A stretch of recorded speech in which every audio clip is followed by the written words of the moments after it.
Mindannyian hozunk áldozatot azért, hogy a Le Mans Podcast elkészülhessen, ezúttal például egy jó nagy adag palacsinta fog egy másfél órával később elkészülni azért, hogy ti ezt a podcastet hallgathassátok.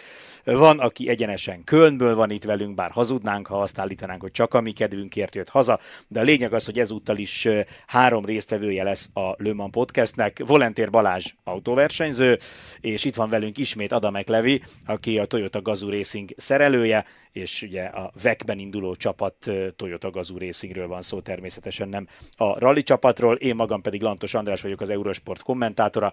Ez a podcast most biztosan nem lesz olyan hosszú, mert sietünk és a palacsintát is meg kell sütni. Egy nagyon rövid kis előretekintést szeretnénk az imolai versenyhétvége előtt. Annyit még elmondunk, hogy ezt a podcastet nagyjából így pénteken napközben 4 óra környékén rögzítjük, tehát túl vagyunk már az FP1-en, de az FP2 még majd ezután jön, mivel ti ezt már az FP2 után fogjátok hallgatni, ezért most külön a köridőkre nem fogunk olyan nagyon kitérni, mert ti már akkor többet fogtok tudni, mint mi most, hanem inkább egy picit előzetesen, egy ilyen kis előzetes szeretnénk csinálni, így előre tekinteni Imolára. Old school pálya, teljesen más, mint Katar, nehéz előzni, teljesen más beállítás, és még sorolhatnánk, ezek a dolgok hangoztak el úgy nagyjából előzetesen. Balázs, versenyzőként, amikor ránézel Imolára, mi jut eszedbe először? Hogy ez egy iszonyatosan jó pálya. És miért?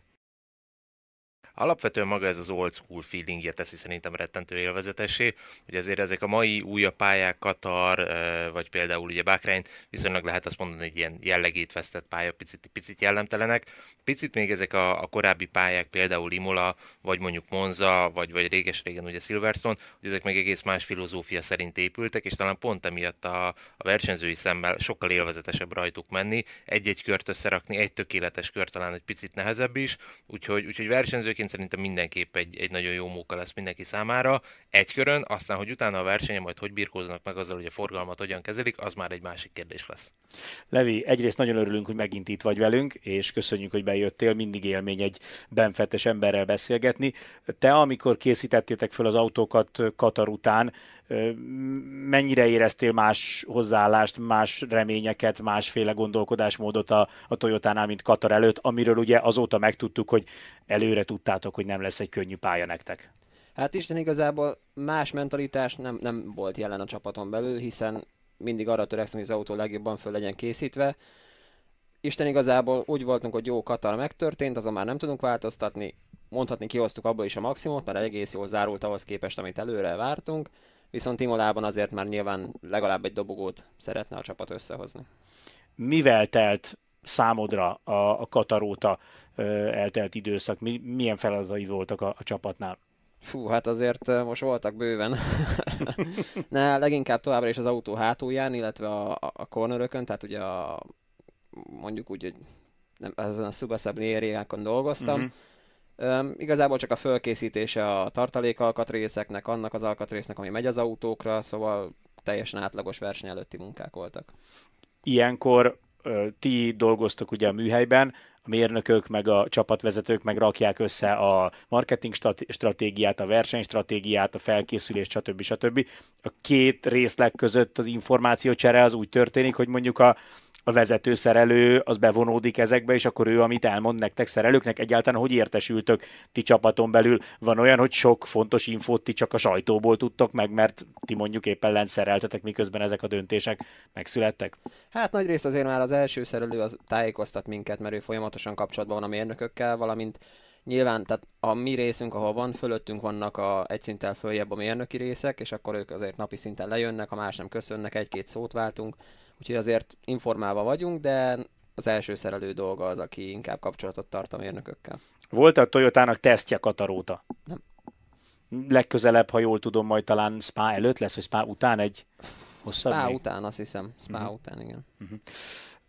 Azt is elmondhatjuk, hogy az már, nyilván most, hogy itt vagy, az már eldőlt, hogy te Imolában nem fogsz dolgozni, viszont elképzelhető, hogy utána Spában ott leszel, mert hogy üresedés van a csapatnál. Így van, így van. Hát most a 8-as autón lesz egy üresedés, aztán, hogyha úgy akarja a sors, akkor engem raknak be.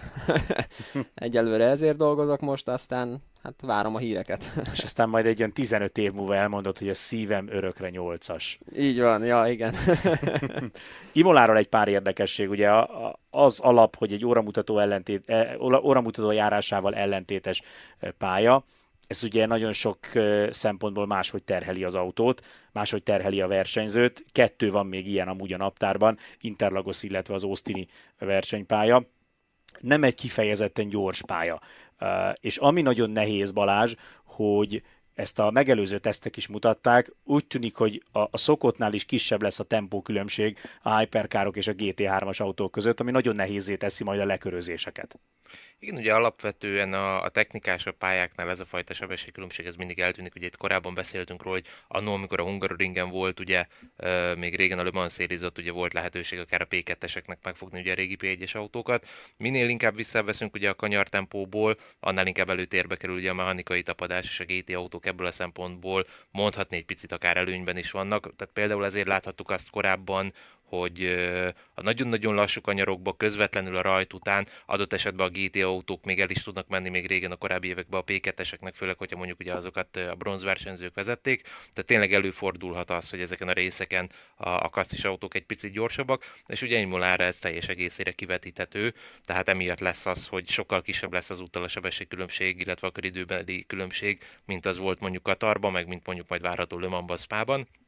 Úgyhogy ez egy újabb olyan faktor lesz, ami mindenképp fejtörést fog okozni a hyperkáros versenyzőknek, hogy akkor a kék zászlónál ott majd mennyire panaszkodjanak a rádión, és mennyire görcsöljön be az ujjuk majd a gombra.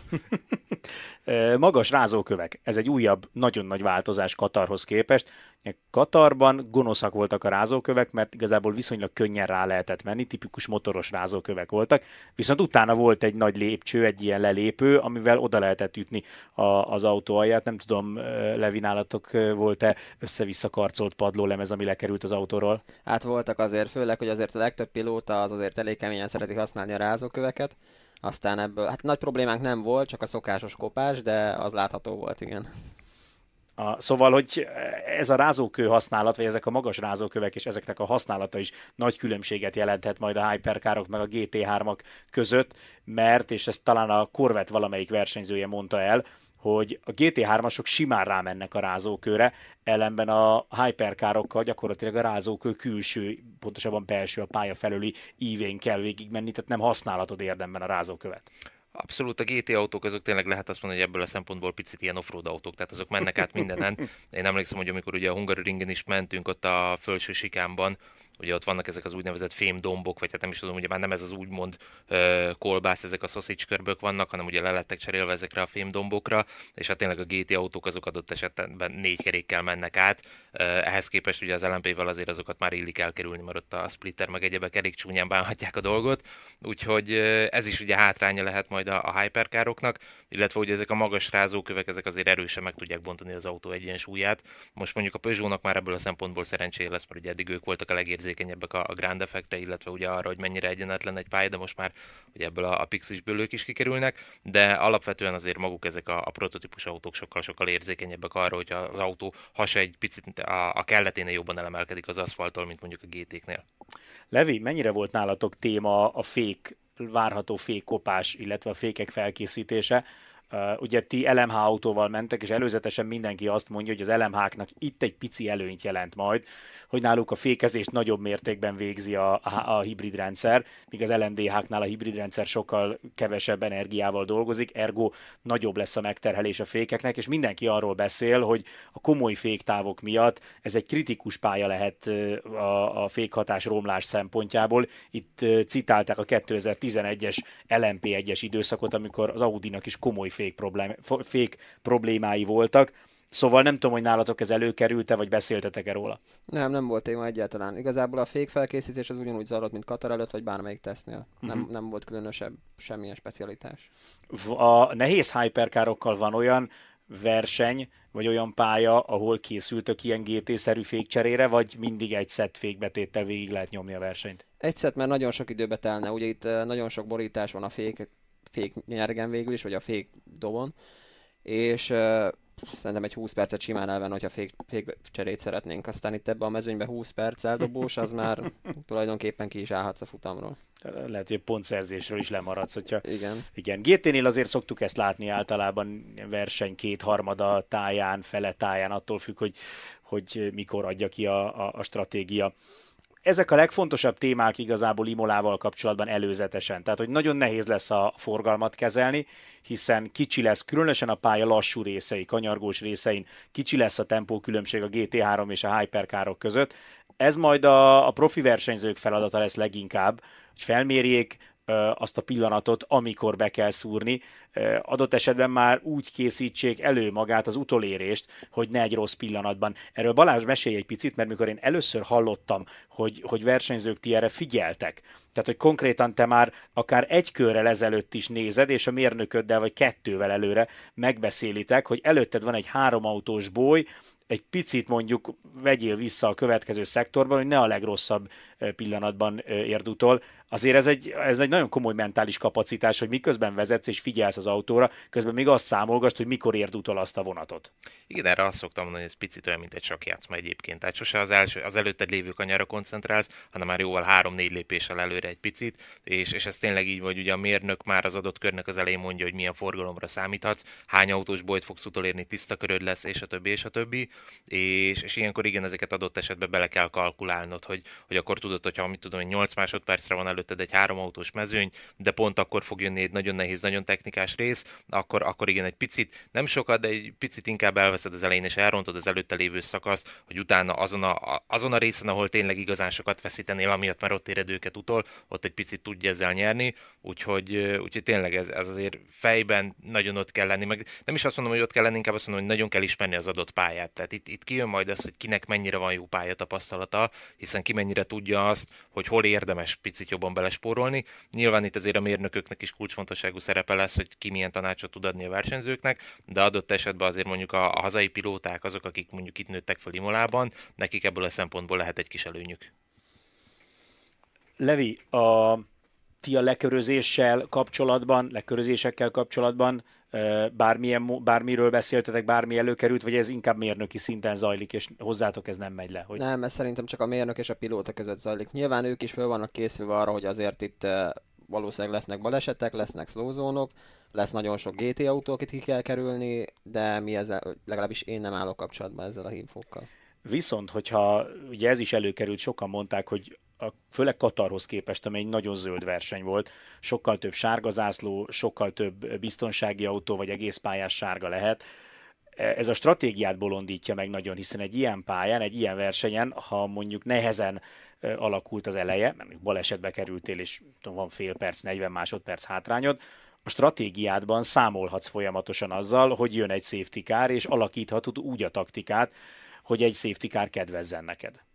Igen, és nagyon érdekes lesz pont emiatt látni azt, hogy ugye a korábbi években azért megszokhattuk azt, hogy mondjuk az LMP2-ben, a GT-ben mindig ugyanaz volt a stratégia, nagyjából egyszer jöttek ki, illetve ugye LMP-ben is, amikor csak 2-3 csapat volt, akkor nagyjából tartották magukat egymáshoz. Viszont amióta tavaly elkezdett kiteljesedni ez a bajnokság, és főleg a Ferrari-val kiegészülve, tőlük láthatjuk azt, hogy ők sokszor szeretnek nagyon más irányba elmenni, és szeretnek picit leválni a mezőnyről. Úgyhogy kíváncsi leszek arra, hogy ebből a szempontból most mennyire bomlik majd szét a mezőny, hogyha bejön mondjuk egy ilyen fázis a versenynek. Elképzelhetőnek tartom, hogy egyébként egyre többen kezdenek majd el taktikázni, követve így a Ferrari-nak a példáját, és húznak meg majd mondjuk váratlan box kiállásokat mondjuk egy slow zone alatt. Gumikopás, ez a következő téma, ami Katarhoz képest egy picit más lehet. Az is felmerült témaként az előzetesekben, hogy egy tükörsima aszfaltú, viszonylag frissen újra aszfaltozott modern pályához képest jövünk egy tipikus hepehupás, szintkülönbségekkel teli pályára. Ugye Katarral kapcsolatban azt mondták, hogy egész jó volt a tapadás, annak ellenére, hogy sivatagi pályáról van szó. Itt mire számítotok, Levi? Nem tudom, hogy erről ti kaptatok-e információt, illetve milyen gumikopással készült a csapat? Magát a gumikopás nem tudom, itt a részlegen csak arról beszéltünk, hogy nagyon hepeupás az aszfalt. Tehát valószínűleg ezzel mindenkinek lesz problémája, hogy elpattoghat az autó, stb. De magáról a gumikopásról mi nem beszéltünk. Viszont az előkerült interjúkban is, hogy miközben a Toyotának nincs igazán előnye, ha nagyon sima az aszfalt, a hepehupás pályák, mint mondjuk Sebring, az általában nektek jól szokott jönni. Így van. Így van. Itt igazából szerintem nem az a lényeg, hogy a Toyota nagyon jó hepehupás aszfalton, meg a Toyota erre lett tervezve, hanem csak kevésbé szenvedünk, mint a többiek. Ugye a többieknek nyilván ők nincsenek annyi ideje a kategóriában, nem fejlesztették még ki ennyire az autót, így, hogyha nem tükörsima az aszfalt, nyilván ők jobban szenvedni fognak. Nekünk sem ideális, de kicsit jobb, mint a többieknek. Menjünk tovább és beszéljünk egy picit a BOP-ről, mert ugye ez egy olyan része volt az elmúlt heteknek, vagy egy olyan híre, amit nagyon-nagyon sokan vártak. Drasztikus változások a Katarhoz képest, de ez nagyon fontos elmondani, hogy az, hogy itt például a Ferrari 34 kg súlycsökkentést kapott, a Toyota 29-et, az Alpine 28-at, ugye a BMW is 25-öt, az Isotta Fraschini 27-et. Tehát, hogy el lehetne kezdeni itt arról beszélni, hogy úristen, milyen horderejű változtatások ezek, de azt nagyon fontos elmondani, hogy ennek a súlycsökkentésnek egy jelentős része, az pont az imént emlegetett LMGT3 Hypercar tempó különbség miatt jött, tehát ezzel akarják elérni, hogy lehetőleg a BOP által szabályozható kereteken belül minél nagyobb legyen ez a különbség. Tehát ezért kapott nagyon sok Hypercar könnyítést, hogy növeljék a tempó különbséget a GT3, illetve az LMH, LMDH között. Ugye a Cadillacet nem nagyon tudták volna már lejjebb vinni, mert minimum közelében voltak, ők megkapták azt a -2 kilót, ezzel elérték az 1030 kilót, nem lehet őket lejjebb vinni. Ugye a Porsche nagyon közel van a minimumhoz, ők 1033 kilón fognak menni, ők is azért kaptak egy 15 kilós súlycsökkentést, annak ellenére, hogy láttuk, hogyan domináltak Katarban. Ami érdekes, hogy azért a Lamborghinit még lehetett volna lejjebb vinni egy pár kilóval, nem sokkal, de egy pár kilóval. A Lamborghininél megálltak 7 kiló súlycsökkentésnél, így ők 1034 kilóval fognak menni, a harmadik legkönnyebb autó lesz a Lamborghini, és akkor innen következnek azok a gyártók, akik nagyobb súlyjal mentek Katarban, és jelentős súlycsökkentést, tehát plusz 20-nál is nagyobb 20 kilónál is nagyobb súlycsökkentést kaptak.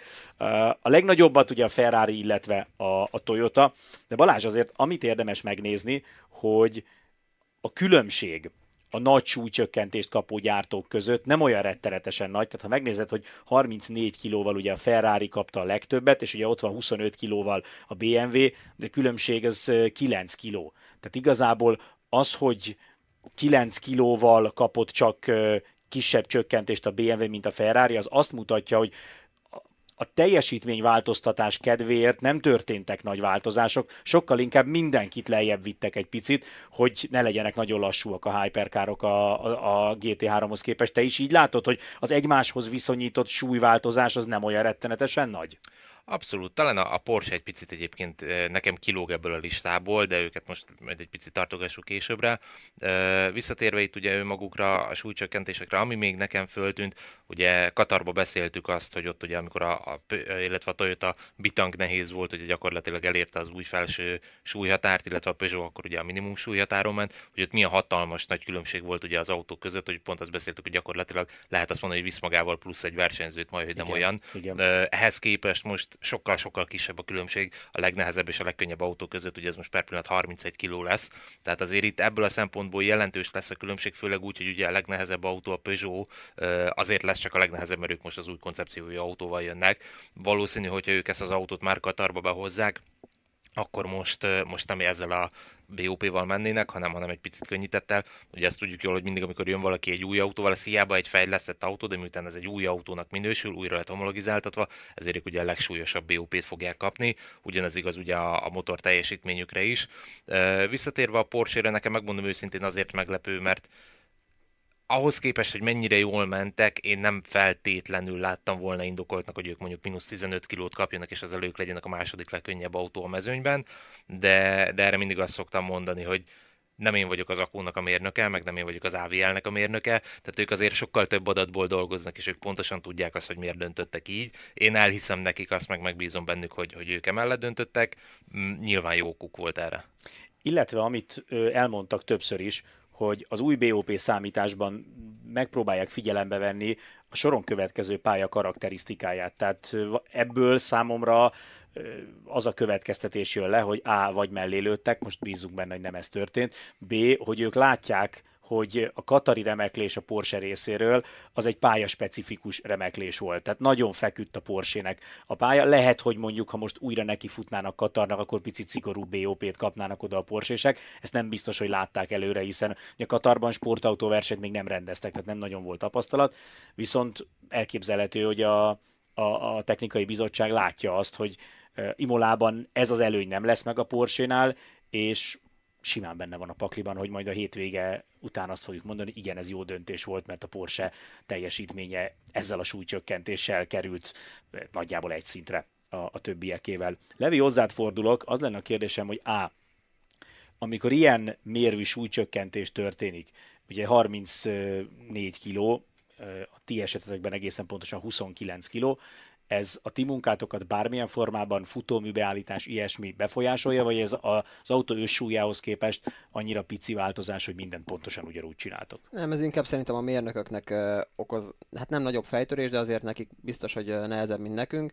Igazából mi ugyanúgy rakjuk össze az autót, ugyanúgy csináljuk meg a setupot, mint folyamatosan, annyi, hogy kevesebb súlyt kell belerakni az autóba. Na és itt jön a másik kérdés, amire érkezett is a nézőktől már tapogatózás, hogy azt ugye tudjuk, hogy egy TCR autóban, meg régen a TC1-es autóban hova kell tenni a súlyt, ugye ebből még balhé is volt, amikor annak idején a hondások a padlólemezbe építették bele a súlyt, és ugye meg benne volt a szabályban, hogy az anyósülés helyére kell egy blokkba lecsavarozni. De milyen szabályok vonatkoznak, tudod-e, hogy milyen szabályok vonatkoznak a hypercaroknál erre? Hova kell raknatok, hogyan kell elhelyeznetek a plusz súlyt? Hát itt a teljes szabálykönyvet még nem olvastam azért, de hogyha jól tudom, akkor annyi a lényeg, hogy az első és a hátsó tengely közé kell elhelyezni a súlyt. Azon kívül, hogy van-e bármilyen leosztás, azt nem tudom, de szerintem nem nagyon szigorítják. Tehát annyi a lényeg, hogy az első és a hátsó tengely között kell elhelyezni az összsúlyt. Na hát így alakultak a súlyok Imolára, és akkor menjünk tovább egy picit a motorerő terén, mert ott is azért komoly változások történtek. Ami feltűnő, hogy nagyon komoly motorerő növelést kapott a Cadillac, illetve a Lamborghini. A Lamborghini Katarban mutatott teljesítmény alapján ez érthető is. A Cadillac viszont egyáltalán nem volt rossz Katarban, ami az összteljesítményt illeti. Balázs, neked volt valami, vagy sikerült valami magyarázatot találni erre a plusz 18 kilowattra, ami ugye a legnagyobb emelés az egész mezőnyben?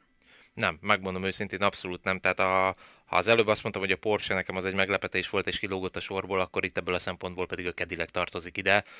Picit a súlynál is nekem az fura volt, hogy ott ennyit kaptak, ennyi könnyítést kaptak, de ott betudtam azzal, hogy ott ugye globálisan próbálták előre mozdítani ezt a kategóriát és felgyorsítani őket, viszont itt, hogy miért kapott plusz 18 kW-ot, erre megint csak azt tudom mondani, hogy valószínűleg ez ilyen pályaspecifikus dolog lesz, és úgy látták az Akónál, hogy valamiért a Cadillac ezen a fajta pályán, ezzel a karakterisztikával nem fog annyira jól muzsikálni, mint tette azt Katarban. Csak ezt tudom elképzelni, mert tényleg ahhoz képest, hogy milyen teljesítményt és milyen összképet nyújtottak odakint, ahhoz képest én nem látom indokoltnak most ezt a plusz 18 kW-ot. Ha megnézzük az összes többi gyártót, akkor Isotta Fraschini plusz 6, Toyota plusz 6, Alpine plusz 4, BMW plusz 5, Ferrari plusz 7, Porsche plusz 3. Megint csak azt lehet mondani, hogy érdemi különbség nincs. Ez az emelés is valószínűleg annak tudható be inkább, hogy a súlycsökkentéssel párhuzamosan növeljék a Hypercar és az LMP3 közti tempó különbséget, de arányaiban tulajdonképpen ezeknek az autóknak az egymáshoz viszonyított motorerő különbsége az érdemben nem változott. Ennek megfelelően ugye elkészítettük szokás szerint egyébként ezt az eurosport.hu-n, vagy hát hogyha közvetlenül a WEG híreinket akarjátok elérni, akkor a lemanshírek.hu-n egyből meg is találjátok egy cikkben. Ugye ez a súlyteljesítmény, tehát ez a kilogramm-kilowatt arány számot. Ebben most a Cadillac feljött az élre. Ugye Katarban a Peugeot állt a legjobban. A Cadillacnek egy picikét rosszabb az értéke, mint a Peugeot-é volt Katarban, de egyedül ők vannak 2 kiló per kilowatt alatt, 1,992 ezred kiló per kilowatt az érték. Nem fogunk ebben nagyon mélyen belemenni, hiszen ez egy eléggé elméleti szám. Igazából ez a táblázatot azért van értelme végignézni, mert sokszor egymással szembe menő súlyváltoztatás és kilowattváltoztatás eredőjét ez mutatja meg a legjobban. Szóval súly per teljesítmény arányban a Cadillac áll a legjobban, a Lamborghini a második, a BMW jött viszonylag sokat előre, Mert ugye a Cadillac meg a Lamborghini a második és a harmadik helyen állt ebben a rangsorban Katarban, azért kerültek egy helyen előrébb, mert a Peugeot megkapta ezt a bemutatkozó ilyen welcome BOP-t. Itt nem pálinkával fogadják az újonnan érkezőt, hanem welcome BOP-vel. Szóval ők a sor végére kerültek ezzel a welcome BOP-vel, így lépett előre a Cadillac, illetve a Lamborghini, viszont a BMW az 5. helyről a 3. ugrott előre, tehát ők részesültek némi kedvezményben. Aztán az Alpine 6, ugye a Porsche, ahogy arra számítani lehetett, az összképben visszaesett, hiába kaptak könnyítést, hiába kaptak valamennyi plusz motorerőt, a többiek annyival nagyobb súlycsökkentésben részesültek, és annyival több motorerőt kaptak, hogy a Porsche a 4. helyről visszacsúszott a 2-4-5-re. Aztán Isotta Fraschini, Ferrari, Toyota és a Peugeot került az utolsó helyre ebben az összevetésben. Mondani valód, Balázs, vagy Levi, vagy mehetünk tovább? Hát itt igazából a Cadillacnél ugye kérdezted, hogy nagyon nagy ez a kilowatt különbség, hogy szerintem ez annak is lehet köszönhető, hogy ott már súlyból nem tudtak elvenni. Tehát ez jó. lehetséges, hogyha ugye nem lenne a minimum súlyon a Cadillac, akkor a súlyjal is próbáltak volna kompenzálni, és akkor már nem lenne ilyen kiugró a kilowatt különbség. Ezt meg tudom venni, mert ez elég valószínűleg tűnik, igen. Csináltunk még egy táblázatot, amiben azt láthatjuk, hogy kinek milyen mértékben változott ez a kilogramm per kilowatt érték az előző fordulóhoz képest, és talán ez a legbeszédesebb táblázat. Tulajdonképpen ebből lehet meghatározni, hogy ki kapta a legtöbb kedvezményt Katarhoz képest, és ki kapta a legkevesebbet. A Ferrari és a Toyota foglalja el az első 2 helyet, aztán jön a Cadillac, tehát itt azért látható, hogy az eredője a Cadillacnek egyáltalán nem rossz. Az Isotta Fraschini, a Lamborghini és a kevés kedvezményt kapók, a Porsche és a BMW, valamint az Alpine. A Peugeot pedig annyira kevés kedvezményt kapott, hogy nekik igazából a romlott Katarhoz képest az összértékük, de hát ezt már átbeszéltük, hogy ez az úgynevezett welcome BOP. Arról most nem fogunk elkezdeni beszélni, hogy a BOP-re miért van szükség. Ez van, kész, ezt kell szeretni. Nyilván mi is szeretnénk, hogyha még mindig olyan világot élnénk, hogy annyi pénz lenne a motorsportban, hogy a sportautóversenyzés is arról szólna, hogy mindenki fejleszt, és aztán majd aki jobbat épít, az a leggyorsabb. De ezek az idők, ezek nem most múltak el, hanem van egy szomorú hírünk, mert legalább 15 éve elmúltak, és egyre inkább csak elmúlnak, úgyhogy örüljünk, hogy van még egyáltalán BOP-s versenyzés, mert különben nézhetnénk a Forma 1-et, ami nem annyira rossz, de azért mégse olyan, amit mi szeretünk. Pici ugrás, egy nagyon rövid néhány gondolat a GT3-as BOP-ról, ahol az Aston Martin részesült ugye egy kisebb súlycsökkentésben, annak ellenére, hogy az Aston Martin kifejezetten erős volt, viszont kaptak egy 2%-os motorerő visszafogást. Úgyhogy látható, hogy súlyban kapnak engedményt, de érzékelték a technikai bizottságnál, hogy ez a felfrissített új Aston Martin erősre sikerült. Ezen kívül nagyon komoly változások amúgy nincsenek. Ugye a Ferrari kapott valamennyi plusz súlyt, illetve a Ford Mustang, de nagyon komoly változások nincsenek. A Lamborghininek, illetve a Lexusnak adtak valamennyi motorerőt, 1%-ot. Úgyhogy körülbelül ennyi a lényeg. Ja, egy dolog, amit még a Hypercar BOP-nál kihagytunk, hogy ugyan belengedték ezt a 210 km per óra feletti plusz szabályozást, tehát hogy meghatározzák majd a BOP-ban, hogy 210 km per óra felett ki mennyi plusz energiát használhat, de erről ez végül nem került bele. Nem tudom, hogy Levi, ti erről hallottatok-e valamit, hogy nem, nektek sem mondtak. Abszolút nem, semmit. A lényeg az, hogy ha lesz, akkor várni kell egyelőre még a dologra. Na ez volt nagyjából a BOP, és igazából olyan nagyon sok beszélgetni valónk még nincs. Én 2 érdekességet hoztam még nektek, amiről kíváncsi vagyok a véleményetekre. Az egyik, hogy egy interjúban Oliver Jansson, aki ugye a technikai igazgatója a Peugeotnak, azt mondta, és ezt több versenyzőjük is megerősítette, hogy bármennyire is furcsa, de a hátsó szárny nélküli Peugeot végsebességben komoly hátrányba került. Azt gondolnád alapból, hogy a hátsó szárny hiánya pont azért előnyös, mert a hosszú egyenesekben nagyobb végsebességet lehet vele elérni. És a magyarázat, amit az egyik versenyzőjük mondott az, és ez biztos nektek is feltűnt, hogy a Peugeot hátsó karosszéria elemének a végén volt egy ilyen úgynevezett gurney flap, egy ilyen kis, hát tulajdonképpen egy derékszögben fölfele álló kis bigyó, ami sokszor elmagyaráztuk már a működését, hogy milyen örvényeket kelt, és ezáltal milyen leszorító erőt generál, de közben ugye nagyon komoly légellenállást is. Állítólag ez vetette vissza ennyire végsebességben a Peugeot. Igen, ugye ez volt az a kis trükkös megoldás, amit én a közvetítésben mindig hangsúlyoztam, hogy én emiatt nem hívtam egyébként hátsó szár nélküli autónak a Peugeot, mert erre mondtam azt, hogy gyakorlatilag ott volt az a hátsó szár, csak beleintegrálva egyébként a karosszériába. Most ez az, amit ugye gyakorlatilag módosítottak és kivittek egy önálló hátsószárként. Ami még nekem érdekes volt ebből a nyilatkozatból, hogy ugye azt is említették, hogy eddig nekik az is nagyon nagy problémát okozott, hogy a forgalomban mennyire válik instabilá az autó, ami ugye szintén azért volt picit első hallásra érdekes, hiszen a ground effektet, illetve a jobban ground effektet használó autók, azok általában pont ebben szoktak jobbak lenni az általános, mondhatni normális hátsószárnnyal rendelkező autóknál, hogy ugye őket sokkal kevésbé befolyásolja ez az úgynevezett piszkos levegő, de hát ehhez képest ugye a Peugeotnál láttuk azt, illetve hát nem láttuk, csak most már halljuk azt, hogy náluk ez pont fordítva működött igazából, tehát lehet azt mondani, hogy igazából jó volt a konstrukció, de hogy pont az, amiben nekik erősnek kellett volna lenni, abba ők hátrányt szenvedtek, úgyhogy érdekes lesz látni azt, ugye itt elhangzott az is, hogy ugye az új gumik miatt mennyiben lesz másabb nekik az, hogy más működési tartományokban kell majd használni az autót. Úgyhogy érdekes lesz látni azt, hogy most BOP ide vagy oda, de hogy a csapat mennyire gyorsan fogja kiismerni ezt az új technikát, és mennyire hamar tudja kihozni belőle a maximumot, hiszen ugye Katarba pont azt mondták már, hogy jaj de jó, jaj de örültek neki, mert végre megtalálták azt a tartományt, ahol ez az autó ez nagyon jól működik. Na hát ehhez képest most ugye köszönhetően például az új guminak ez teljes egészében borul, úgyhogy én most itt tőlük Imolában nem is számítok nagy dobásra, de bízom abba, hogy azért ők minél hamarabb kiismerik majd ezt az új autót.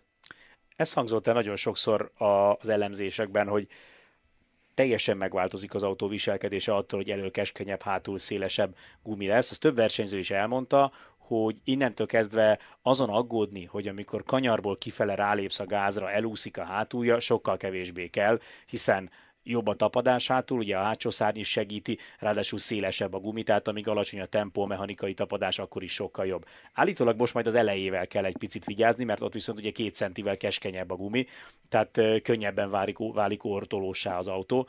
Ez az egyik fele. A másik, amit olvastam, és ami szintén érdekes volt, hogy állítólag, bár elméletileg, ezt nem tudom, Levi, te meg tudod erősíteni, ugyanaz a keverék volt a 31-31-es guminál, mint a 29-34-nél. Én úgy tudom, hogy ugyanaz volt. Ennek ellenére a gumiszélesség változás miatt állítólag a váltópontok máshol vannak, tehát máskor kell mondjuk egy 34 centi széles hátsó guminál a kemény keverékről a közepesre váltani, vagy éppen onnan vissza, mint a 31-esnél. Igen, hát ugye egészen másra dolgoznak ilyenkor a gumik, ugye sokkal, tehát teljesen más az autónak a hátulja, meg az eleje, hogy mekkora felületen fekszik föl gyakorlatilag, mekkora felületen érintkezik az aszfalttal, és ugye emiatt egészen más, úgymond kopásképet alkot, illetve egészen más, hogy viselkedik. Ugye ennek köszönhetően teljes mértékben változik az autónak a mechanikai tapadása, és az ugye teljesen fel tudja azt borítani ezeket az úgynevezett váltópontokat, hogy mikor kell átállni, és ez az, amiben nekik most még nincs nagy tapasztalatuk. Megmondom őszintén, most így olvasva ezeket az interjúkat, meg amúgy is picit arra számítottam, hogy most, hogy átépítik az autót és átállnak az új gumikra, majd az elejébe is belenyúlnak, ugye pont amiatt, amit említettél, hogy majd jóval ortolósabbá válhat az autó, de nagy meglepetésre egyébként ugye az autó elejével nem foglalkoztak túlzottan, inkább ugye a hátulját építették át. Nagyon aerodinamikai fejlesztés, igen, az ott nem történt. Illetve azt mondják, hogy sok minden változott, csak ez nem látható. Tehát volt, én meg nem mondom melyik Peugeot-s fejesnek volt egy olyan nyilatkozata, hogy 90%-ban átalakult a kaszni is, tehát az aerocsomag is, csak nagyon figyeltek arra, hogy a design elemek ne változzanak, tehát elméletileg ránézel és nem annyira látod a különbséget, de valamennyit igen, az a 90%. Igen, a 90% a festék. Igen. Jó, hát meglátjuk, ugye ők is egy picit a sötétben tapogatóznak az autóval kapcsolatban. Mi is egy picit a sötétben tapogatózunk. Ja, igen, azt akartam még mondani, hogy akik esetleg újak az endurance versenyzés szempontjából, Levi, erősítsd meg, az egyik legtöbb munka az a teszteken abba megy bele, hogy a gumik működését kiismerd, és megtaláld azt, hogy a különböző keverékek között mikor váltsál. Milyen hőmérsékleti körülmények, viszonyok között működik a lágyabb, mikor működik a keményebb, mikor váltasz, és milyen guminyomással használod. Így van, ezt folyamatosan figyelik a mérnökök, valamint ugye itt megint csak közben jön a pilóta szerepe, hogy nem minden pilóta kezeli ugyanúgy a gumikat. Tehát itt az sem mindegy például, hogy melyik pilótát ül melyik szakaszában a versenynek, mert lehet, hogy valaki a dögmeleg katari tűző napon sokkal jobban kezeli a gumikat, mint a másik. Szóval itt ezt is figyelembe kell venni, amiket megint csak a tesztek folyamán tudsz kitapasztalni, hogy melyik pilóta, melyik részlegén a versenynek legerősebb. Robert Kubicának volt egy jó mondata egy interjúban, a tapasztalat az, amit nem lehet megvenni a szupermarketben, hanem bele kell tenni a melót, bele kell tenni a tesztet, ki kell menni a pályára, sok pénzbe kerül, meg kell venni az új gumit, és menni kell vele, és akkor szépen lassan összegyűlik egy olyan adatbázis, amiből aztán tudsz dolgozni egy versenypályán. Nagyjából szerintem ennyit most a Peugeotról, mindenki ő rájuk a leginkább kíváncsi, én azt gondolom. Levi, azt akartam még tőled kérdezni, a kezed között megfordult már néhány típusú versenyautó, te hogy állsz ezekhez a nagyon forradalmi autókhoz, mint akár volt ez a hátsó szárny nélküli Peugeot, vagy ha még messzebbre akarjuk gurítani a labdát, akkor annak idején a Nissan LMGT-R, aminek ugye már semmi nem ott volt, ahol kellett volna, én azt vártam, hogy fölülre rakják a kerekeket, és a hasán csúszson, vagy valami ilyesmi. Tehát te, aki azért a fizika törvényszerűségeit nap mint nap megtapasztalod, mennyire vagy szkeptikus, amikor meglátsz egy ilyen autót? Például, amikor meglátod a Peugeot, egyből gondoltad, hogy ez nem lesz egy egyszerű menet? Én igazából gondoltam arra, hogy ez nem... Tehát egy versenyautónak azért a hátsó szárny ez egy elég alap dolog. De én mindig imádom, mikor valaki, tehát erről szól a sport, hogy előjöjjünk olyan ötletekkel, amik legelvetemültebbek, ha bejön, akkor mindenki imádni fog minket és istenként kezelni, hogyha meg nem, akkor mindenki azt, hogy hát igen, hát mi tudtuk. Hát igen, de hogyha senki nem próbálja meg, akkor ezt nem lehet tudni. Szóval én imádom, amikor ilyen ötletekkel jönnek elő, úgyhogy szerintem megért egy próbát. Ez nagy igazság egyébként, amit mondtál, és egy nagy szemétsége a világnak, hogy szkeptikusnak lenni általában kifizetődőbb, mert a legtöbbször az ilyen, főleg ahogy haladunk előre az időben, és ugye egyre több dolgot kipróbáltak, egyre nehezebb olyat találni, amit még nem próbált ki senki, ezért mindenki biztonságira játszik, és mondja, hülyeség, úgyse lesz belőle semmi, és hát ugye az esetek nagy többségében be is jön, mert tényleg láttuk, hogy most az utóbbi időben 2 ilyen nagyon forradalmi koncepció volt, és az egyik bődületes nagy kudarc volt, a Peugeot-ét én nem nevezném amúgy annak, azért ez egy tiszteletre méltóan helytálló autó volt, nem egy győzelemre képes autó, nagyon szűk működési tartománnyal, tehát nagyon kis tartományban, időjárási tartományban, pálya-karakterisztika tartományban tudott jól működni. Nagyon könnyen alakultak úgy a körülmények, hogy veszített a versenyképességéből, de semmiképpen nem volt egy gyenge autó, vagy egy katasztrofális autó, mint mondjuk annak idején a Nissan. Hát meg ugye, hogyha nyerni akarsz, és csak másolod gyorsakat, akkor nem fogod őket megelőzni. Tehát egy másolat sose lesz jobb, mint az eredeti, úgyhogy nyilván itt ők nyerni akartak, meg akartak próbálni egy új koncepciót, most nem jött be, úgyhogy próbálkoznak tovább. Illetve itt még mondjunk el egy nagyon fontos dolgot, hogy ami most történt változás, erről korábban szerintem már beszéltünk, ebben a hátsó szárny az egy pici tényező. Ez a leglátványosabb, de valójában a koncepcióváltás nem a hátsó szárny felszerelése, vagy nem felszerelése, hanem az, hogy hátulra szélesebb gumikat raktak. És erről is beszélt a Peugeot vezetője, hogy amikor ők ezt az egész koncepciót kitalálták, hogy elől-hátul 31 centi széles gumi és hátsó szárny nélkül, akkor mások voltak a szabályok. Például egy nagyon fontos dolog, 120 km/h léphetett be a hibrid rendszer, és nem 190-nél, mint most. Más volt az autók súlya is egyébként, és arról volt szó, hogy minden autó elől 31, hátul 31, tehát egyforma széles gumikon fog menni. Ez még ugye az időszaka volt az LMH szabályrendszernek, amikor nem beszéltek arról, hogy az amerikai szabályrendszerrel, az amerikai kategóriával összefésülik a kettőt.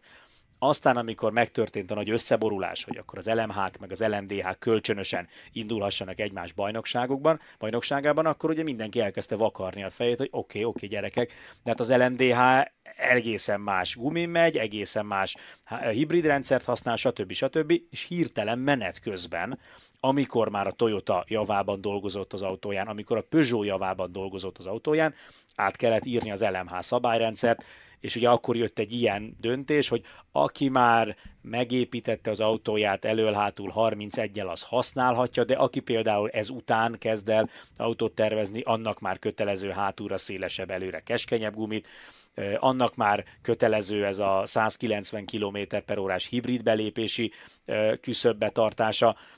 A Peugeot kapott egy ilyen átmeneti engedményt, hogy azért nem 120-on maradt, fölemelték 150-re, de mégis alacsonyabb sebességnél léphetett be. Tehát az a lényeg, hogy amikor, és ezt mondják a Peugeot-sok is, hogyha maradt volna az eredeti szabályrendszer, és nem nyúlnak bele, akkor ők továbbra is állítják, hogy ez egy működőképes, de érzékeny koncepció lett volna.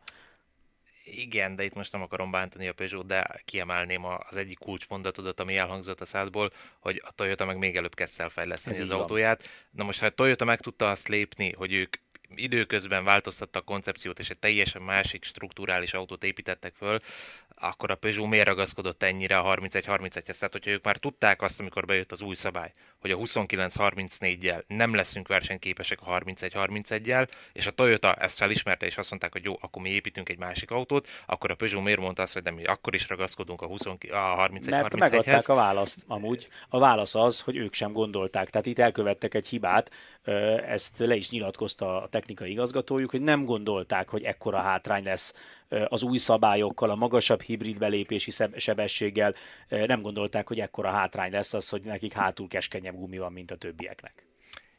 Igen. Te erről, ugye ezért később kerültél jóval a Toyotához, erről hallottál valamit erről az egész döntési folyamatról, hogy ők mikor átálltak 31-31-ről 34-29-re? Igazából néhány kolléga mondta, hogy mi volt akkor, de úgy nagyon mélyen nem ment bele senki. Tehát most olyan hátsó információkat nem nagyon tudok. Igazából csak azt mondták, hogy senki nem volt elragadtatva a változtatástól. Azt gondolom. De úgy nagyon komolyan nem ment bele senki a témába. Említetted nagyon röviden, hogy dobogó a cél Imolában a Toyotának. Részletesebben ti beszélgettek egymás között arról, hogy mondjuk egy ilyen hétvégén mik lehetnek az erősségek, mit lehetnek a nehézségek. Arra gondolok egészen pontosan, hogy látjuk, hogy dolgoztok ti szerelők. Folyamatosan tele van a kezetek valamivel. Tehát egyfolytában kell csinálni valamit, ha éppen nem, akkor meg próbáljátok kipihenni magatokat, ültök egy fotelben, vagy lenn a földön, és lehúnyjátok a szemeteket. Mennyire tudtok ti belefolyni a versenyzésnek abba a részébe, amit mi látunk a tévében, vagy mennyire szól számotokra egy egész hétvége csak ilyen jó értelemben véve szemellenzős módon arról a munkáról, ami a ti dolgotok? Hát itt igazából ugye nekem még ebben nincs tapasztalatom, a többiektől tudom azt hallani, hogy például amikor egy jó izgalmas verseny van, tehát amikor folyamatos küzdelem van, akkor sokkal könnyebben telik az idő nekik is. Tehát lehet, hogy sokkal több a munka, de mégis ugye folyamatos izgalom, folyamatos adrenalin, gyorsabban eltelik az idő. Igazából mi maga a verseny befolyásában ugye nem nagyon tudunk, tehát amikor már kín van az autót, nekünk már nincsen úgymond dolgunk. Ha bejön, akkor ugye gyors kerékcsere, gyors tankolás, stb. De ugye ott már nagy részt a pilóta meg a mérnökök döntései hozzák meg a végeredményt. Erről jut eszembe, ezt meg akartam már a múltkor is kérdezni. Az a szerelő, aki a tankolást végzi, az, hogyha műszaki probléma van, ugyanúgy neki áll és szerel, vagy ő neki csak az a dolga, hogy tankoljon? Hát ugye, hogyha az autó tehát mondjuk egy pitstopon, akkor ő folyamatosan csak tankol. Tehát, hogyha ott is mondjuk kell cserélni egy frontendet, vagy rearendet, akkor ő nem fog nekiállni, ő csak a tankoló. Hogyha esetleg be kell tolni az autót, akkor már ő is nekiugrik. Mi kell ahhoz, hogy tankolós szerelő legyen? Azt gondolom, hogy extra szerep. Nem igazán. Nem? Tehát nem. akár belőled is lehet tankolós szerelő, ha te jelzed, hogy téged ez érdekelne? Hát itt igazából az, hogy mikor van ott is megüresedés. Tehát, hogyha most például jönne egy megüresedés, akkor lehet, hogy engem raknának oda, mert én vagyok a következő a sorba, aki jön. Rangos szerep ez amúgy? Hát inkább az, hogy komplikált, ugye, hogy nagyon oda kell figyelni, mert mégiscsak üzemanyaggal, folyamatos hő mellett dolgozol. Azért itt megvan az, hogy mondjuk mikor teszten vagyunk, akkor is aki az üzemanyagot csinálja, az full hétvéget űzállóban. Tehát itt igazából az, hogy sokkal odafigyelősebb. -3 kiló testsúlya a hétvége végére, azért főleg egy ilyen jó meleg Le Mani 24 óráson. Hát főleg amikor egész végig szaladgálnak, ugye föltölteni a fuel tower-t, leszívni a fuel tower-t, hátra, előre, hátra, tologatni. Ez az, amit ugye nem látunk mi, mert mi csak azt látjuk, hogy plüty, rámegy a kis cső, ömlik be a benzin, plüty, cső lejön, és minden szuper volt, de az, hogy a rendszert hogy töltitek föl. Ugye jól tudom, Le Mansban például a boxok alá van lebetonozva tartály. Azt nem tudom. Én úgy tudom, hogy ott úgy csinálják, de ugye ott is meg van határozva, ha nem ilyen a rendszer, hogy mennyi üzemanyagot hozhattok el a beszállítótól egyszerre, mennyit tarthattok magatoknál, stb. Az üzemanyagrendszert, ugye itt tudjuk, hogy itt már elektromos rendszer van, tehát előre betáplálják, hogy mennyit kell az autóba beletankolni. Azt egyébként a mérnök állítja be, vagy ezt a tankolós ember? Nyilván a mérnök parancsára gondolom, tehát nem ő számolja ki, de hogy magát a beállítást azt kivégzi el. Hát itt igazából van kétfajta rendszer is, mert van egy, ahogy te mondasz, hogy a mérnök beállítja és kiküldi a toronynak, viszont nyilván ennek is vannak meghibásodásai, és tudja maga a tankoló ember is magának manuálisan beállítani azt, hogy akkor most mennyi ideig. Nyilván az adatot azt a mérnök fogja mondani, hogy jó, akkor most ennyi és annyi ideig kell tankolni, de be tudja ő is állítani. Mert ugye a Peugeotnak pont ebből volt problémája Katarban, hogy ott ugye meghibásodott ez a rendszer, hogy ott akkor vajon az egy rendszer meghibásodás volt, vagy ott egyébként egy ilyen kommunikációs probléma, mérnöki hiba volt, tehát hogy ott rosszul lett kiszámolva. Simán lehet rendszer meghibásodás is, mert például hallottam már olyanról is, hogy volt olyan, hogy elkezdte a tankoló a tankolást, és közben meg valaki a gyár másik feléről véletlen beütött egy adatot. És akkor ugye nézed az órát, hogy ez hál' Istennek csak tesztem volt, de nézed az órát, hogy 20, 19, 18, 23, 22, és micsoda, és utána magadnak kell számolni, mert ott már nem tudod újraindítani a rendszert, úgyhogy oda kell figyelni a tankolósnak nagyon. Ezt mindig el szoktuk mondani, hogy a versenyautókba plusz súlyt senki nem rak. Ebből kifolyólag például benzinszintmérő sincsen ezekben. Ti is úgy számoltok, hogy a betöltött üzemanyagból az egész stratégiát? Így van. Tehát az egy nagyon fontos pont akkor minden egyes hétvégén, hogy kalkuláljatok üzemanyagfogyasztást. Így van. Hát ugye itt folyamatosan mennek a tesztek is, ugye, hogy mennyi idő alatt mennyi üzemanyag folyik át a rendszeren, stb. Úgyhogy itt folyamatosan szemben van tartva az, hogy az a mennyiség legyen az autóban, amit a mérnök számol. Hogyha akartok mondjuk üzemanyaggal spórolni, ugye például Katarban ez téma volt, hogy a Cadillac nagyon ügyesen taktikázott, több box kiállásnál is meg tudtak spórolni egy kört, és ennek köszönhetően nekik a végén az a nagyjából egynegyed vagy fél etapnyi plusz tankolás az nem kellett, tehát egy kiállással kevesebben hozták le a versenyt. A teszten ilyenkor számoltok padlógázas fogyasztást, meg spórolós fogyasztást? Hát ez szerintem a mérnökök munkája. Aha, ezzel nektek nem kell foglalkozni. Igen. Utolsó téma, amit hoztam nektek. Bocsát, még egy kérdésem lehet így a szerelőkkel kapcsolatban. Most van itt. Katarban neked egyébként kellett tornázni? Tehát téged behívtak a közös garázstornára, vagy? Hát ez olyan, amikor már ott vagy 9 óráig, és csak ücsörögsz, akkor nekiállsz. Egyébként ezt a japánok hozták be, vagy ez a kölni csapatnak volt a sajátja? Nem, ez szerintem magának a csapatnak, mert nyilván ugye amikor csináltam a box kiállást, akkor nagyon könnyű magad meghúzni. Tehát nekem például, amikor a GT-n először csináltam kerékcserét, akkor a vállamat úgy meghúztam, mint az állat, mert nem melegítesz be. Fölkapod, rádomod a kereket, egy rossz mozdulat, és körülbelül leszakadt a vállad. Úgyhogy biztonságosabb, hogyha mindenki bemelegít előtte. Egyébként ez logikus. Nem is gondol rá az ember, egyszer emeljen meg valaki, ha éppen arra jár, egy felnit plusz gumit egybe, mondjuk egy 34-es hátsót, hogy annak milyen súlya van, és ugye ott azért nem az van, hogy jaj, óvatosan nehogy meghúzzam magam, hanem ott, amikor benn van az autó, akkor sprintet nyomsz kezedben a gumival. Így van. És ne essen ki, mert abban a pillanatban jön a büntetés. Utolsó téma, amit hoztam nektek, nem tudom, hogy olvastátok-e, az Eurosport oldalára raktuk ki ezt a nyilatkozatot, amit Carlos Tavares tett, ő ugye a Stellantis vezetője. Régóta beszélnek arról, hogy az Alfa Romeo-t szeretnék visszahozni az autóversenyzésbe. Nem is olyan régen volt egy olyan interjú, amiben Kerek Perec azt mondták, hogy megvizsgáltak sok bajnokságot, és jelenleg a WEC tűnik a legjobbnak. Viszont ebben az interjúban, amellett, hogy most már kezd körvonalazódni, hogy az év vége fele megszületik a döntés, volt egy számomra nagyon érdekes és talán picit szomorú mondat, amiben azt mondta Carlos Tavares, hogy szerinte az autósport az kizárólag marketing, és ők ennek megfelelően állnak ehhez hozzá. Magyarul mindent azon a mérlegen mérnek le, hogy ez marketing szempontból mennyire éri meg a cégnek.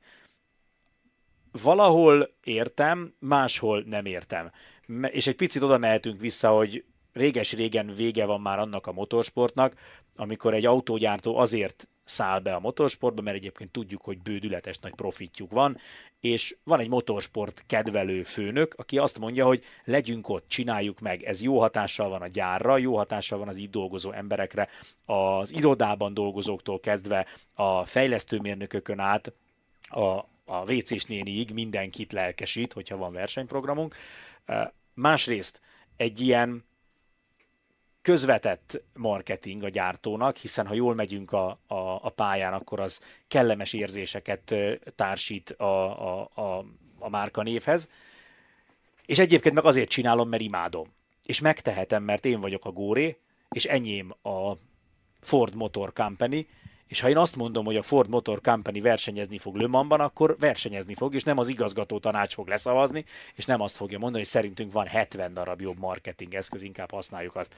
Szóval kicsit nem érzitek azt, hogy az általunk szeretett motorsportnak a halála ez az irány, hogy mindent marketing értékkel mérünk, és mindent tulajdonképpen profittal kell megindokolni?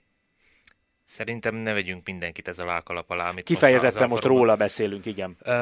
Nem tudok vele 100%-ig egyetérteni. Tehát, hogy nyilván most már a marketingnek sokkal nagyobb szerepe van, de azt mondani, hogy ez csak marketing, és mindenki ezért csinálja, kapásból a mindenki ezért csinálja, most fel lehet sorolni 2 csapatot, vagy 3 csapatot, jó, kis csapatok, de Glickenhaus Bike-on lesz Isotta, ők nem a marketing miatt csinálják. Ha most megnézzük a nagyobb csapatokat, akár mondjuk a Toyota, itt vannak hány éve? Ha a marketing miatt csinálnák, akkor nem ilyen szinten csinálnák, és nem lennének itt ennyi éve is, és nem ilyen volumenben. Tehát azért mondom, hogy szerintem most azt mondani az Alfa Romeo-tól, illetve az Alfa Romeo-nak, hogy mi most mindent marketing miatt csinálunk, nem gondolom, hogy ez a jó hozzáállás. Tehát, hogy akkor szerintem akkor ne vágjatok bele az autósportba, és picit én ugyanezt látom nekik a Forma 1-es projektjükön is, hogy ők ugyanígy álltak ehhez, hogy na mi most beleülünk a Forma 1-be, visszamegyünk a Forma 1-be marketing miatt, és gyakorlatilag lehet azt látni, hogy egyébként viszonylag jól kezdték meg ezt az egészet, és milyen szinten zuhantak vissza gyakorlatilag a teljesítményükön, mert ők azt mondták, hogy nekünk a marketing a lényeg, és nem költöttek, vagy nem úgy fejlesztették mondjuk az autót ezek szerint most már, mint a többiek. Tehát most már megértem, hogy az Alfa Romeo-nak a teljesítménye a Forma 1-ben miért esett vissza. És erre én azt tudom mondani, hogy ha ti ezt tényleg így gondoljátok, akkor ez nem a ti játszóteretek. Tehát akkor ti hirdessetek Facebookon, hirdessetek plakátokon, kérdezzétek meg a marketingeseket, hogy mi jót láttok, de azt mondani, hogy az autósport az most már csak a marketing, én ezt nem így látom. Nyilván nagyon nagy szerepe van a marketingnek, de hogy csak ez, szerintem nem. Hát meg eleve egy motorsport marketing mikor lesz jó, ha sikeres vagy. Igen. Tehát lehet itt mérni azt, hogy te most a marketing alapján akarsz autóversenyezni, de hogyha az autót folyton az utolsó helyeken van és sosincs a kamerán, akkor a marketinged az nem lesz sehol. Tehát, ez amúgy nagyon így van. Tehát, hogy az a baj, hogy picit fordítva ülünk föl ugyanarra a lóra. Tehát, hogy én azt gondolnám, hogy az alap hozzáállás az, hogy megyünk motorsportolni. Csináljuk. És ha eredményesek leszünk, az marketing szempontból jó lesz. De ha alapból úgy vágunk neki, hogy azért csináljuk, hogy marketing szempontból jó legyen, akkor picit a fókusz félre fog menni. Nyilván a mérnökök meg ti szerelők akármit mondanak fönt, ti azon fogtok dolgozni, hogy az autó a lehető legjobb legyen, de hát szokták mondani, hogy fejétől bűzlik a hal, tehát igazából amilyen mentalitással az egész cég hozzááll a dologhoz, az a mentalitás lesz jellemző az egész projektre. És Valentino Rossival készült most nemrég egy interjú, ezt is elolvashatjátok egyébként a lemanhírek.hu-ra, ha fölmentek. Ő is azt mondta, hogy amikor, ugye ő elárulta, hogy még amikor aktív volt a MotoGP-ben, már akkor kereste a lehetőséget, hogy majd hol fog versenyezni, mert tudta, hogy ha egyszer befejezi a motorozást, akkor autóversenyezni szeretne, és már akkor rájött, hogy neki ez a GT3 bejön, és utána elkezdett tárgyalni, és elmondta, hogy mindegyik gyártóval tárgyalt, és többek között az fogta meg a VRT-ben, hogy Vincent Voss elment a szülővárosába, ott leült vele beszélgetni, és nem tudom, hány órát beszélgettek, de ott végig az autósportról volt szó. És nem arról, hogy ez majd így lesz jó nekünk, meg a szponzorok majd így fognak örülni, meg így fogunk akkor majd több, nem tudom én, kotongumit eladni, meg akkor majd így fog a BMW még több pénzt adni, meg még jobb versenyzőt, meg még jobb hátteret, hanem tehát a kiinduló pont az maga a sport volt, és a marketing ehhez csatlakozik, ehhez kapcsolódik. A marketing az egy eredménye a sportnak, de nem lehet szerintem, de ezt te is így jól mondtad, Balázs, nem lehet a kiinduló pont, nem lehet maga az első számú cél. Az első számú célnak annak kell lennie, hogy autóversenyezzünk, élvezzük, mutassuk meg, hogy mi egy sportos márka vagyunk, és ha ezt sikerül megmutatnunk, akkor majd jönni fog vele a marketing eredmény is. Igen, illetve hogyha mégis így állsz hozzá, akkor látjuk azt, hogy egész egyszerűen nem leszel sikeres. Tehát nézd meg, hogy melyik csapatok vannak elől, melyik csapatok sikeresek. Mondjuk egy VRT, mert ők így állnak hozzá, mondjuk egy Toyota, mert ők így állnak hozzá, vagy egy Ferrari. A Ferrari-nál se hiszem, hogy ők úgy ültek le, hogy akkor azt mondták, hogy na, akkor növelni kéne az autó eladást, mit csináljunk, mi legyen a marketing, hát építsünk egy hypercart több millió euróból. Nem ez volt valószínű a fő kiinduló indok. Egész egyszerűen szerintem ezt nem is értem, hogy ez, és főleg azért nem értem, mert ezt egy Stellantis mondta. Ugye az a Stellantis, akikhez valamilyen szinten a Ferrari is fonódik, illetve kapcsolódik. Főleg, hogy ami nagyon érdekes, hogy mondja ezt Carlos Tavares, aki maga is versenyzett. Nyilván ettől függetlenül ő amúgy imádja az autósportot, tehát én ezt nem kérdőjelezem meg, és azt mondjuk el még egyszer, hogy ebben az interjúban nem az hangzott el, hogy mindenki így gondolkodik, azt mondta, hogy ő neki. Tehát az ő számára a motorsport az elsősorban egy marketing tevékenység, és ez alapján hoznak döntéseket. Amúgy felmerült ezzel kapcsolatban, hogy az Alfa Romeo visszatérése például lehet-e mondjuk a Peugeot helyén. Tehát elképzelhető-e egy olyan forgatókönyv, hogy a Peugeot még versenyez mondjuk 2 évet, ér el olyan eredményt, amilyet elér, és utána azt mondják, hogy köszönjük szépen, és ugyanezt az autót, vagy ennek egy továbbfejlesztett változatát átrajzolják Aston Martinra. Ez műszakilag megoldható, nem? Alfa Romeo. Bocsánat, Alfa Romeo-ra. Hát megoldható, csak nem tudom, hogy mennyire lenne sikeres projekt. Tehát, hogyha a Peugeot föladja azért, mert hogy nekik ez nem fekszik, nekik nincs több energiájuk, több pénzük, amit ebbe bele szeretnének fektetni, és jön a helyére egy olyan csapat, aki meg csak pénzt szeretne ebből kihúzni, akkor hát sportértékben ez nem fog sokat hozzáadni. Hát igen. Nagyon sokat beszélgethetnénk még szerintem erről is, meg Imoláról is, de az a helyzet, hogy én azt ígértem, hogy ez nem lesz 1 órás, 55 percnél járunk. Én egy ilyen fél órára gondoltam, de túl jó veletek beszélgetni, srácok. Úgyhogy zárásként a hétvége további eseményei. Amikor ezt a podcastet hallgatjátok, valószínűleg túl leszünk már a második szabad edzésen, tehát igazából a szombati programot, vagy a szombattól kezdődő programot mondom. 11 óra után picivel kezdődik a harmadik szabad edzés, ez már ugye rövidebb lesz, a 60 perces, ezt már az eurosport.hu, illetve az applikációban tudjátok élőben nézni.